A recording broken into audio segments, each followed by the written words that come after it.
긴 비행 스케줄 사이 애매하게 남는 경유 시간. 보통의 여행자라면 공항 의자에 파묻혀 시간을 흘려보내기 마련인데요. 그런데 여기 이 무료한 시간을 완전히 다르게 써버린 미국인 여행 유튜버가 있습니다. 베트남 하노이에서 미국으로 돌아가는 길, 인천국제공항에서 무려 9시간을 경유하게 된 맨 리어든. 새벽 2시 비행기를 타고 도착해 잠도 제대로 못 잔 상태였지만 그는 공항에 남는 대신 캐리어를 맡기고 곧장 서울 시내로 나가보기로 결심하는데요. 그리고 이 짧은 결정 하나가 그의 아시아 여행 전체를 통틀어 가장 인상 깊은 하루로 남게 됩니다. 오전 8시 52분 인천국제공항에 착륙한 맷은 입국 심사와 수화물 수령을 마친 뒤 곧바로 서울역행 공항철도에 몸을 싣습니다. 20개가 넘는 수화물 벨트가 늘어선 거대한 공항의 규모부터 그는 이미 압도되기 시작하는데요. 사실 인천공항은 세계 공항 서비스 평가에서 매년 최상위권을 차지할 만큼 규모와 시스템 모두에서 손꼽히는 공항입니다. 서울역에 도착해 짐 보관소에 캐리어를 맡기고 뜨거운 커피 한 잔으로 잠을 깨운 맷은 본격적으로 서울 탐방에 나섭니다. 밖으로 나서자마자 예상보다 포근한 날씨에 놀라며 하노이의 후덥지근한 공기와는 또 다른 선선함에 몸을 맡깁니다. 서울역 옆 초록빛 식물로 뒤덮인 에코브릿지를 건너던 맷의 발걸음이 문득 멈춥니다. 다리 위에서 내려다본 서울의 스카이라인에 완전히 시선을 빼앗긴 것인데요. 바로 며칠 전까지 머물렀던 베트남 하노이와 지금 눈앞의 서울이 너무나도 다른 도시라는 사실에 맷은 놀라움을 감추지 못합니다. So crazy coming from Hanoi and how Hanoi was super like traditional and everything was very close together, jam-packed. Some tall skyscraping like buildings, but then you come here to Seoul, everything's so modern, all skyscrapers, everything is just shiny, lots of glass, not really any traditional housing. Everything looks like it was built in the last 10 years, 20 years maybe. And then the streets are just wide open, huge. Air quality, so much better. 하노이는 전통적인 분위기가 강하고 건물들도 다닥다닥 붙어 있었는데 서울은 완전히 다르다고 말하는데요. 전부 초고층 빌딩에 모든 게 반짝거리고 유리 건물 천지의 전통 가옥은 거의 보이지 않는다며 감탄을 이어갑니다. 심지어 공기질까지 훨씬 좋다고 말하는데요. 실제로 하노이를 비롯한 동남아시아 대도시들은 급격한 인구 밀집과 노후 인프라로 대기질 문제가 심각한 경우가 많습니다. 반면 서울은 최근 몇 년간 대기질 개선 정책과 함께 도시 전체가 유리와 철골로 재정비되며 완전히 다른 얼굴을 갖게 되었는데요. 불과 며칠 사이 두 도시를 오간 맷의 눈에는 이 차이가 그 어떤 통계 자료보다 선명하게 다가왔던 것이죠. 유럽이나 미국의 대도시들도 대부분 오래된 건물과 낡은 인프라가 섞여 있는 경우가 흔한데 서울처럼 도시 전체가 최근 몇십 년 사이 통째로 새롭게 재정비된 스카이라인을 가진 곳은 흔치 않다는 것이 맷의 설명입니다. 에코브릿지를 지나 명동거리에 들어선 맷은 계속 걸어도 끝이 보이지 않는 상점가에 눈이 휘둥그레집니다. These streets in Myeongdong are super walkable. It's the old, what is this, like cobblestone or something like that. But they just go forever as far as you can usually see to another main road usually. But then there's all the streets cutting across as well.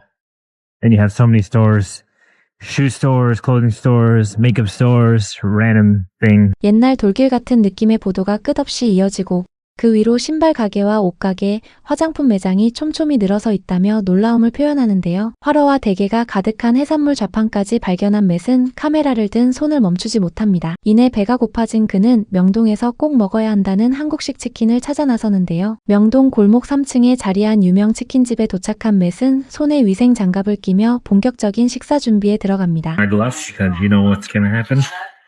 Surgery.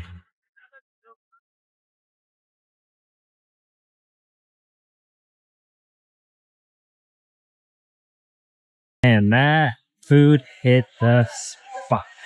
Now we got some extras to take to the airport. 뜨거운 양념치킨을 손으로 직접 뜯어먹는 이 방식은 미국에서는 좀처럼 보기 힘든 한국만의 치킨 문화입니다. 한입 베어 문 순간 그는 이 음식이 진짜 제대로라며 만족스러운 표정을 감추지 못하는데요. 자극적이지 않으면서도 매콤달콤한 양념 맛에 완전히 매료된 맷은 남은 치킨을 포장까지 해서 챙깁니다. 배를 든든히 채운 그는 이제 다시 공항으로 돌아갈 채비를 시작하는데요. 교통카드 잔액이 부족해 지하철 대신 20분을 걸어서 돌아가야 했던 맷이었지만 선선한 가을 날씨와 노랗게 물든 은행잎 덕분에 걷는 길조차 즐거운 산책이 되었다고 말합니다. 그렇게 무사히 서울역에 도착한 맷은 다시 공항철도에 올라 인천공항으로 향합니다. 서울역에서 40분 남짓 달려 다시 인천공항에 도착한 맷. 그런데 체크인 카운터 앞에 선 그는 또 한 번 눈을 크게 뜨고 맙니다. 보안 검색과 탑승 수속 전 과정이 그야말로 순식간에 끝나버렸기 때문인데요. 이거 전부 합쳐서 1시간도 안 걸렸다며 아마 45분 정도였던 것 같다고 놀라워하는 맷. 이게 바로 자신이 한국과 일본을 좋아하는 이유라고 말하는데요. 이 나라들의 공항은 정말 효율적이라며 출입국 심사와 보안 검색도 대부분 셀프 서비스로 되어 있어서 여권만 스캔하면 바로 통과된다고 감탄합니다. 세계 곳곳을 오가는 여행 유튜버조차 혀를 내두를 만큼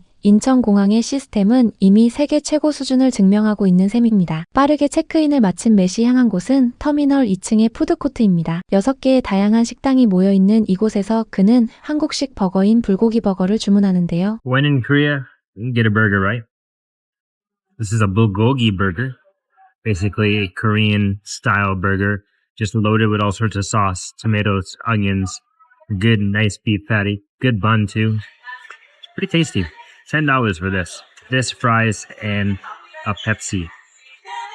Can't complain.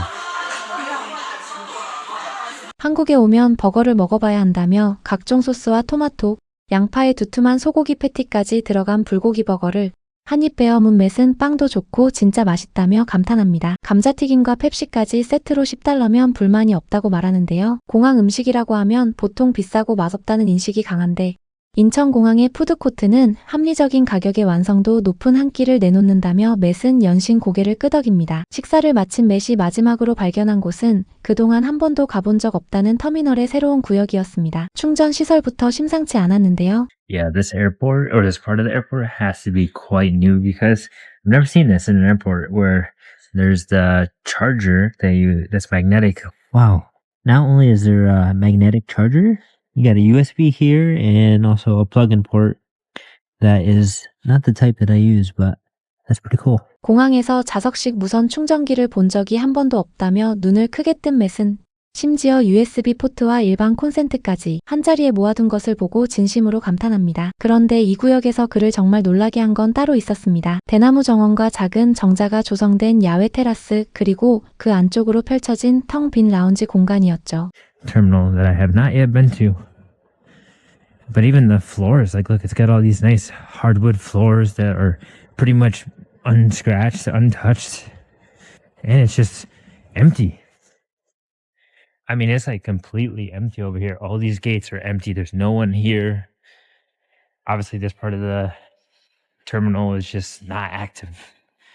Oh man, look at it. They even have sofa couches. You can just kind of sit back. You can lay down if you want, have a rest.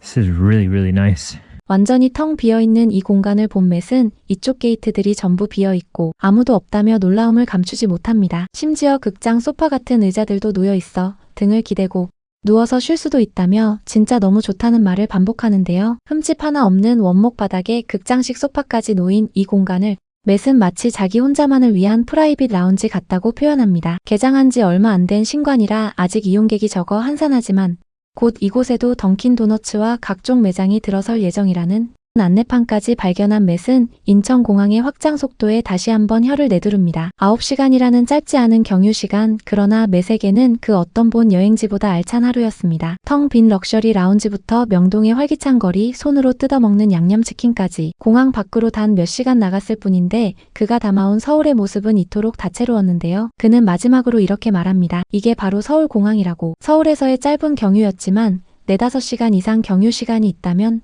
공항 밖으로 나가서 도시를 꼭 둘러보고 오라고 그럴 만한 가치가 충분하다고 말이죠. 공항 안에만 머물렀다면 절대 몰랐을 서울의 얼굴들을 단 9시간 만에 전부 발견하고 돌아간 맷. 어쩌면 우리에게는 그저 스쳐 지나가는 환승공항일 뿐인 인천공항이 세계 여행자들에게는 하루를 통째로 투자할 만큼 매력적인 도시의 관문이 되어 있는 건지도 모르겠습니다.